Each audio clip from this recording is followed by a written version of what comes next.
I'm William Richardson reporting from inside Gamble Pavilion, where the UConn women's basketball team just faced off against the South Carolina Gamecocks. It was a battle of number 1 versus number 2, South Carolina being number 1, UConn being number 2, and this game was buzzing. The game was entirely sold out, and the fans were jumping around. It was completely energetic, and UConn came out on top by a final score of 87-62. Though the game was a lot closer than the scoreboard may suggest, UConn was only up by 17 at the half. It's a crazy sentence considering UConn basketball has pretty much been dominant almost all year, but UConn was just looking to step on the gas and completely took over this game from beginning to end.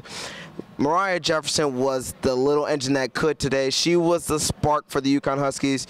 She shot 7 of 9 for the field, had 16 points and 6 assists. She was diving for loose balls. She was running by everybody. She had a nice crossover move, blew by the defender for an easy layup in the first half. She was just doing everything that her team needed to do. The leading scorer of the game was Kalina Mosqueda-Lewis. Shot 7 of 12 from the field, 5 from 6 from the three-point line for a total of 23 points. She had 3 rebounds and 4 assists in the game. She was dominant as always. Breanna Stewart, she just keeps consistently proving why she's one of the top players in the country. 22 points, 8 rebounds. She did have 5 blocks as well. She was just everywhere. And Morgan Tuck, she did her thing as well. 17 points, 6 rebounds. It was a great effort for the UConn Huskies. And post-game, we were able to talk to Coach Gino Auriemma as well as players Kalina Mosqueda-Lewis, Breanna Stewart, and Mariah Jefferson. And we were also able to get some thoughts from South Carolina coach Don Staley, as well as players Elisa Welch and Tiffany Mitchell. So let's go ahead and check that out. We're recruiting players. This is what they want. This is the game that they want to play in, a game like this, you know. I guess this was a slow night in the sports world because this was like, you know, the biggest thing on television tonight. And the point of coming to Connecticut is to play in these games, whether it's January, February, March, April, it doesn't matter. These are the games you come to Connecticut for. These are the games that we practice for, days like today. So yeah, when these games approach, yeah, they're pretty excited about it. They're pretty pumped.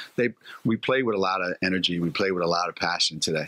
Well, you know, we had a lot of fun tonight, and I think that, you know, that goes with how well we played and, you know, the energy that was in Gamble tonight, just from our team and the fans. And, you know, when it's rocking like that, that's when you have the most fun. This is a team that I think that was averaging, giving up 50 points a game, most 63. What was the plan to attack them, and what did you execute? Our biggest plan was to, you know, make sure we rebounded, and that could have been better, and really push it at them in transition. You know, they didn't want to run with us, and, you know, you could tell that their biggest got tired, and they had to, you know, keep subbing them in and out. Can you feel the moment when the game starts to stretch a little and you kind of have your foot on their throat a little bit? What's the feeling of that? Well, I think we could tell there was a point in the first half where we went on a little stretch, and, you know, I don't know what the run was, but we scored and they didn't. And we kind of separated the game, and then from there we just really kept pushing it at them, and it was a 16, 17-point lead at halftime, and then, you know, we knew that, you know, this isn't a team who gives up at halftime. They're going to come out and, you know, they made some shots early, and then we really just kind of put it into another gear. What does this show anything? Does it show this for you guys, or? You know, I think for us as the University of Connecticut, we want to play the best teams in the country. So, you know, if we could have a schedule where we play 1 through 25 in the top 25, we would love to have that. But, you know, we all have our own conferences, and we have to, you know, do as best we can within those conferences and conference games and that kind of thing.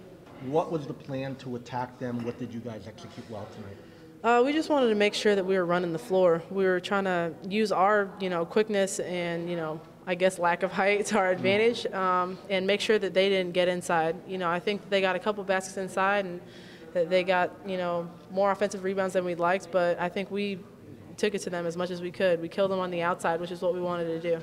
A little bit, you know, I think we feel Coach kind of makes us feel every practice that we've got to prove ourselves to him, that we're good enough or we're as good as, you know, people say we are.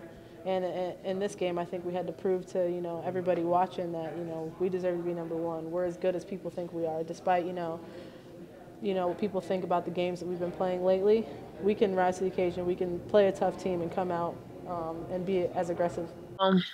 it's one thing we focused on was being able to not only, finish through, their height, but also being able to defend it.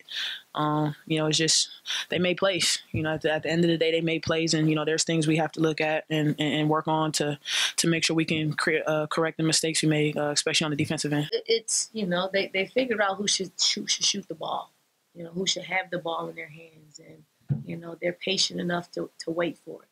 And if you lose patience, they're going to score easily, and that's what they did to us. And obviously, we got some things we need to work on, but from an efficiency standpoint, from finding the right person to shoot the ball, and makes basketball a beautiful thing to see.